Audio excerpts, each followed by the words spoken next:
Quelle haine de l'autre, quel appétit du pouvoir faut-il nourrir en soi pour considérer qu'un peuple puisse accepter cela comme sa destinée? Je n'oublierai jamais cette phrase que m'avait sortie un représentant d'un pouvoir criminel. Le pouvoir finit par produire du consentement. C'est la logique des dictateurs et des totalitaires.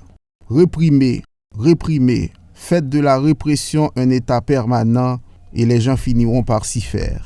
Il y a aussi la célèbre phrase d'Henri Quille, « Il n'est pas de problème dont une absence de solution ne finisse par venir à bout ». Ce sont les deux principes de gouvernement qui ont guidé les actions criminelles et l'inaction du gouvernement de facto de Ariel Henry et consorts.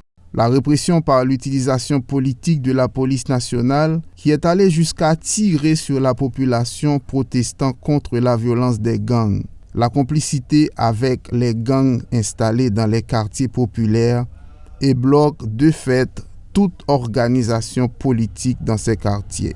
Le mépris des revendications haïtiennes pour un gouvernement de transition issu d'un consensus, en se sachant protégé par les États-Unis, la mission des Nations Unies en Haïti et quelques affairistes de la bourgeoisie. Considérer le peuple comme des moutons osant à peine bêler ou comme des chiens qui aboient sans avoir la capacité de mordre, voilà l'attitude du pouvoir de facto depuis plus de 2 ans.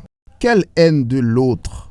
Quel appétit du pouvoir faut-il nourrir en soi pour considérer qu'un peuple puisse accepter cela comme sa destinée?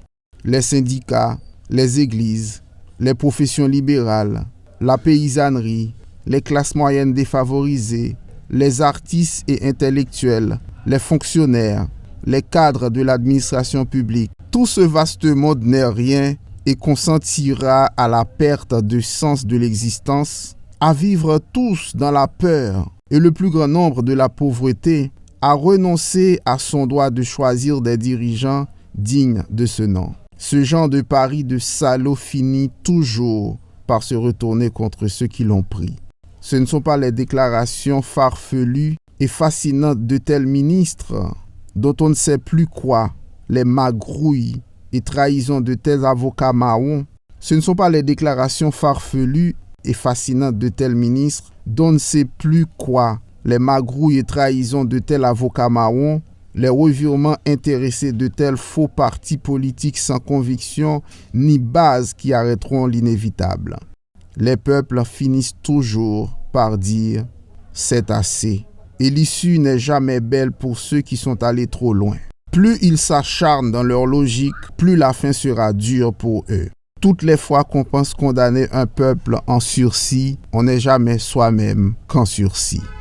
C'est un texte de l'écrivain Lionel Trouillot publié dans les colonnes du journal en ligne Aïbo Post